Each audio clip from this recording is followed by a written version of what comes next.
welcome back. Thanks for joining us again. So, well, the verdict is still out on what we're going to do for engine package wise on the Pearl CQ. I'm going to start prepping some things. What I want to do is I want to get the front and rear subframe out. I think for the front I'm going to do trans, subframe, strut, wheel, control arms all dropped together. Just because the subframe I want to jig up, because if I do an 07K swap or the 3-liter turbo or the LS, either way the subframe has to be modified. So I want to jig that up so that I have a nice template to make a tubular one. Also, Audi needs a nice tubular one made. The one that's on it right now is partial tubular and partial stock. And I just like to clean that up and make it a nice tubular one. So to get started on dropping the whole unit, just going to disconnect the front drive shaft and then disconnect the tie rods, because those are upper mounts tie rods instead of lower mount tie rods. And then drop the struts and drop the subframe and see how that goes. So let's get at it. So here's a little trick I do if I don't have another person to hold the brakes, or the e-brake can't hold it or something like that. In order to hold the drive shaft, is if you just take pry bar or screwdriver and jam it in between there, then you can easily take and turn it off.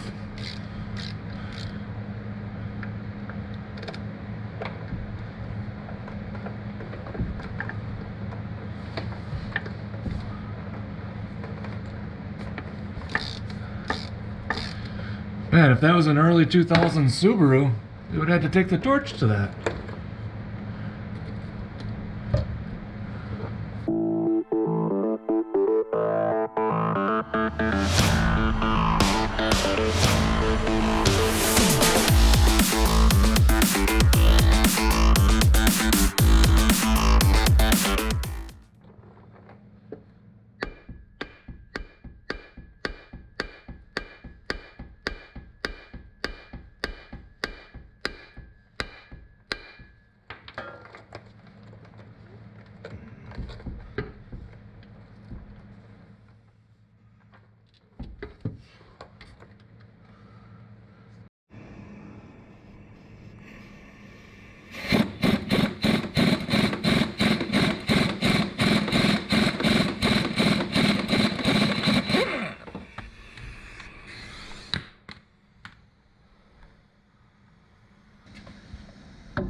Alright, so to get the tie rod out of the spindle, or strut mount I guess is kind of in this case, banging on it didn't work. Usually you strike around here and it sends enough shock through that taper and it drops out.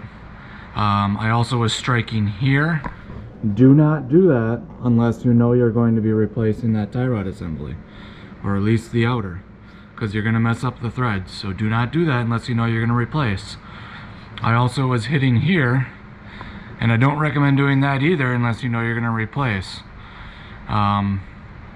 If I was trying to save this, I went to hit there, and then I would have soaked this with some penetrant and then tried to get it out, or a little bit of heat around here.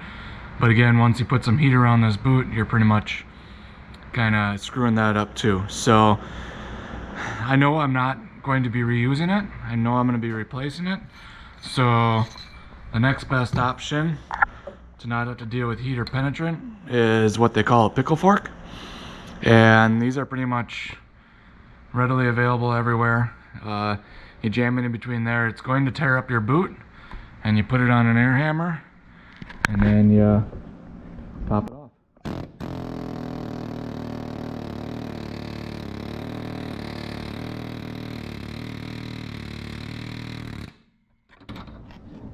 Just like that. And just like I said, the boot's all tore up, so. But that is a taper fit, that's why it's so tight in there. That's a good thing that it's tight in there, so. Alright, on to more. Alright, I'm sure by now everybody's seen the videos on Instagram and whatever not about the guy that takes and unscrews the strut bolt and the spring goes flying, damn near takes his head off and all that. Well, these are not the same. Let's show you why. Alright, so the strut explanation on why it didn't explode when we took off the top castle nut. So on these, they drop into the strut tower, and this rubber bushing mount sits in that strut tower that's tapered, and then this has a bearing that's separate from this whole strut and knuckle assembly, so when it just turns on that bearing when it's seated into there. And there's a nut that's in here that's like a spline drive, so you have to have a special tool, special socket slides over it, drops into the splines, and then rotates it off.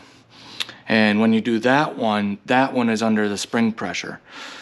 So that one you need to have your spring collapsed and held with a special collapse tool in order to make sure that this doesn't thread off and then the spring blows up in your face. So that is why. So it's a 2-nut system. The first top nut just holds the cup that keeps it from, when you go over speed bumps and jumps, the suspension dropping out. That cup is just there to catch it. Alright, so we have the struts disconnected. We have the tie rods disconnected at the outer point where it connects to the strut assembly / knuckle. What we want to do is make sure we disconnect the ABS wheel speed sensor. That's right here. Sometimes this plastic is pretty stiff. Back in the 90s they didn't have the great plastics that we do now, so the UVs and stuff really stiffened them up. So just be careful. Make sure you take your time, try to wiggle it apart. Just like that. These are pretty expensive to try to replace, so take your time with them. Alright, so drive shaft, shifter linkage, and outer tie rods disconnected. From there, we're just going to take the 4 subframe bolts out and lower it down.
Kind of a cool opportunity here to check out the safety systems that they had back in the 90s.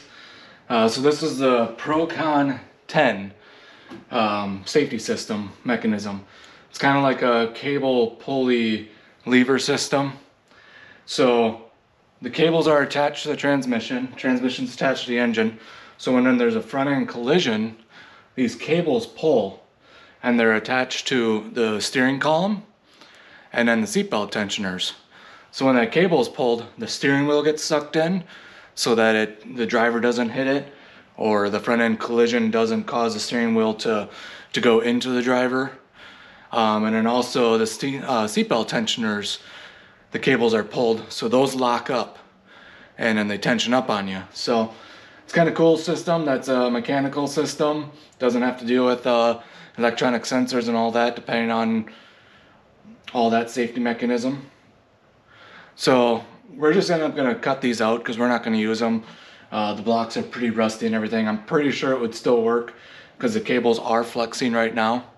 So we're just gonna cut them out and we'll use other safety measures for the interior.